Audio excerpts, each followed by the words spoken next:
Hey everybody, Jeff Miller here from Target Test Prep. I'm excited. In today's video, we are going to talk about 5 tips you can follow when you are starting your GMAT focus prep.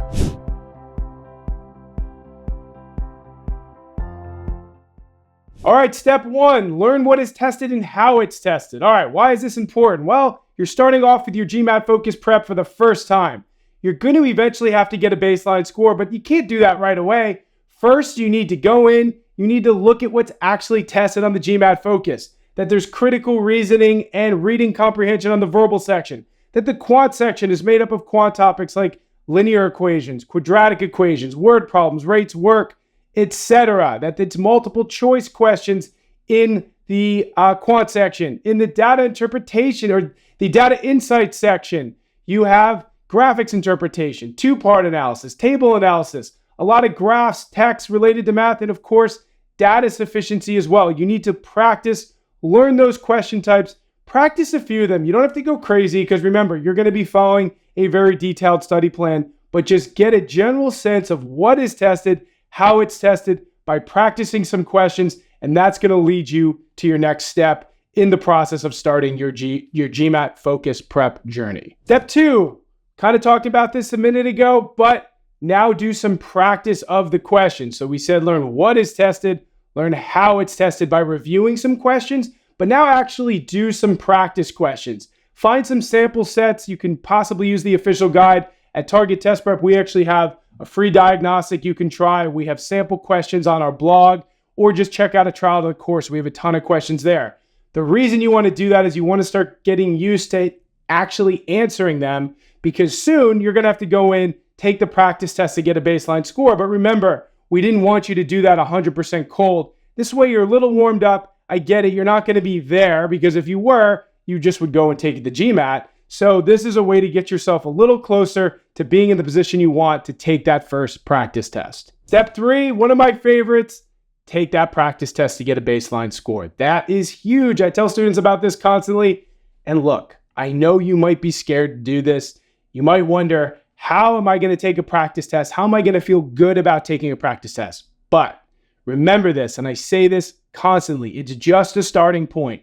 If you think that this should be your end goal, it's not. So you can't think like that. You have to say, all right, I'm starting out. It is what it is. Good, bad, ugly, it doesn't matter. You need that starting point so you can say, I'm here and I need to get here. And then you can start to develop some sort of an estimated timeline. Your timeline doesn't have to be perfect, but you want to be in a place where you can do some comparison. So let's say you're 200 points off your score goal. Well, you probably need 4, 5, 6 months, 300 points, maybe 6, 7, 8 months. Whatever the case is, give yourself ample time, more than you think you need, to make sure you're not in a position where you're up against it while you are trying to submit or do your applications. That's not the way to do it. You want your GMAT done well before you even have to deal with those applications so you can focus on one thing at a time. And again, this is why it's important to get that baseline score. Step 4, get the right study materials, okay? Once you have a baseline score, you got to say, well, how am I going to move forward with my prep? How am I going to hit that score goal? You need prep materials. Now, there's a lot of places to look for them. Obviously, I'm going to tell you to use Target Test Prep. It's amazing. Our students have been crushing GMAT focus. You can sign up for a trial to check it out for yourself to see what you think. It's 5 days. It's full access. Check it out.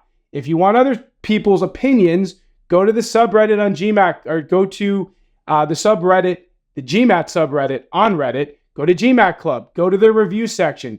Sign up for some trials. Check these courses out for yourself.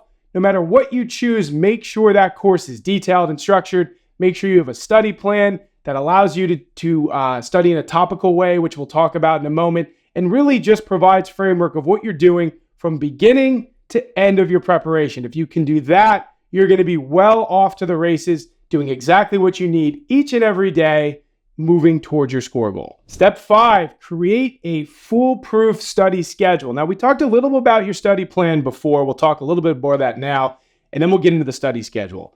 I mentioned topical learning. If you've seen any of my videos, you've seen me or heard me say this a ton. And I'll say it again. Topical studying is huge. You want that in your study plan because it allows you to master all of the stuff you have to learn for GMAT, Quant, Verbal, DI, because there's so much to learn, not a ton is tested. So by learning things in chunks, all of linear and quadratic equations, all of work questions, all of strengthen the argument in critical reasoning. You're going to get those topics down individually. You then just practice those topics individually, and then you rinse and repeat. Make sure your study plan has some sort of topical learning to it. Like I said before, sign up for some trials, see what works. Now, the study schedule is a different story. That's on you to do because you only know your schedule, right? My recommendation, but this is a blanket recommendation that you can kind of alter as needed, try to shoot for 18 hours a week. If you're a working professional, 2 hours each weekday, morning or evening studying, or a combination of both. 4 hours Saturday, 4 hours Sunday, that's 18 hours. Do more if you can. If you have to do less, you have to do less. But when thinking of the schedule, think of the things you don't need to do. You don't need to go to happy hours with friends. You don't need to go on weekend road trips, right? Maybe you don't need to work out 7 days a week if that's something you do. So just make sure GMAT studying fits seamlessly into your life. And remember, it's a finite process. If you're wondering, man, how long is this going to take? It will end at some point, and it'll end sooner rather than later if you create the best study schedule you can, push the things aside you need to, and make sure you're studying for the GMAT each and every day. So to wrap up here, the things you need to do when starting for your GMAT, you got to learn about the question types, see how they're asked in every section, then do some practice questions, not a ton, but just enough to feel like you have a nice foundation. Do a practice test, get your baseline score. Also make sure you know your goal score. I didn't say that earlier, but if you don't, you got to research some potential schools where you want to apply to. Look at what their averages are. If you don't know it, reach out to the folks in admissions, do some research online, figure that out, make your estimated timeline, find some prep materials, prep materials that have a great study plan, make your own study schedule, take practice tests, of course, at the end of your prep, but you can worry about that more later in other videos.